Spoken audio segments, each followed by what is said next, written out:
So the current situation for the profession with ethical standards when doing all of their work, but including sustainability assurance, is the IESBA code. That's the International Ethical Standards Board for Accountants. They've got the international code that's been in place for quite a long time now, and it is very robust.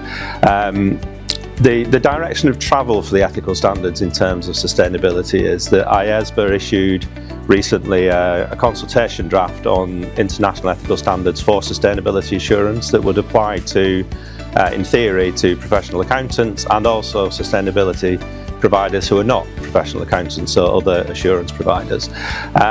Some of the challenge around that standard may well be the adoption of it for non-accountants. So where we're regulated by professional bodies as accountants, then the IESBA code will apply.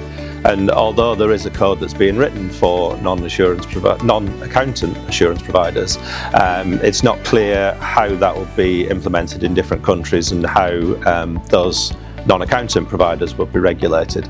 So I think that's one of the issues that we've got going forward. I think in terms of other assurance providers, there will generally, most professions and professional bodies will have a code of conduct.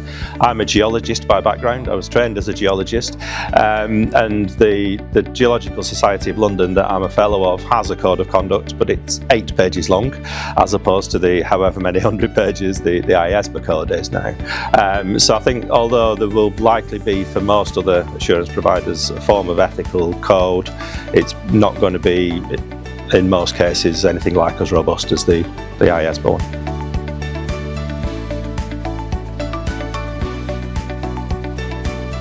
I think probably the key conundrums, as you put it, in terms of the ethical standards for sustainability, a lot of them will be similar to what we have for audit independence. We need to be independent of the body that we're providing the assurance for. But I think probably the biggest single one would be bias and different types of bias. You mentioned greenwashing in the question. Clearly, we have issues with management bias in an audit when they're developing an estimate that they want to go in the right direction, maybe for the entity. In sustainability, the potential for the application of bias by management is much greater, I think, particularly because the systems, the processes, the reporting isn't as mature as it is in financial reporting, but also the types of information vary a lot more. If you think, we often say financial reporting, you've got double entry bookkeeping. There's none of that when it comes to sustainability. So there's not that same rigidity around the types of information, the types of data. And greenwashing itself, not necessarily clearly defined. I think we all kind of know what it means, but one person's greenwashing is another person's not greenwashing. So that's going to be a big challenge, I think, for preparers, but more importantly, I think from our perspective, from the assurance provider, is just trying to make sure that what's reported is fair, balanced and reasonable, and that there isn't that bias there that's giving a certain message in a certain direction that may or may not be appropriate.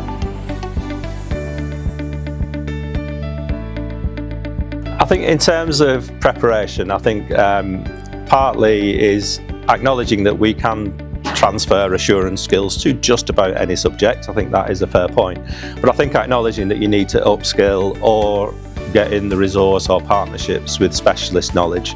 So I think most of the firms I talk to tend to be looking at the sustainability assurance will be a mix of their existing audit practice and sustainability specialists. So I think that would probably be the appropriate way of, for most firms, of dealing with it. In terms of sort of protecting the future, I think for audit firms, we've talked about ethics a lot, and at the conference today, ethics have been mentioned in every session I've been to by every speaker, and I think the importance of ethics can't be understated. So strong, robust ethical standards as part of a regulatory landscape of assurance standards and quality standards, ISQM1, are a real big advantage, I think, for the audit profession. That regulatory landscape of those 3 different sets of standards is much stronger than it is with certainly most other assurance providers.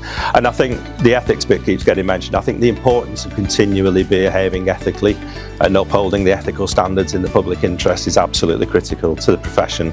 If we're going to build trust and retain trust in the profession, it's keeping that underpinning ethical behaviour at all times.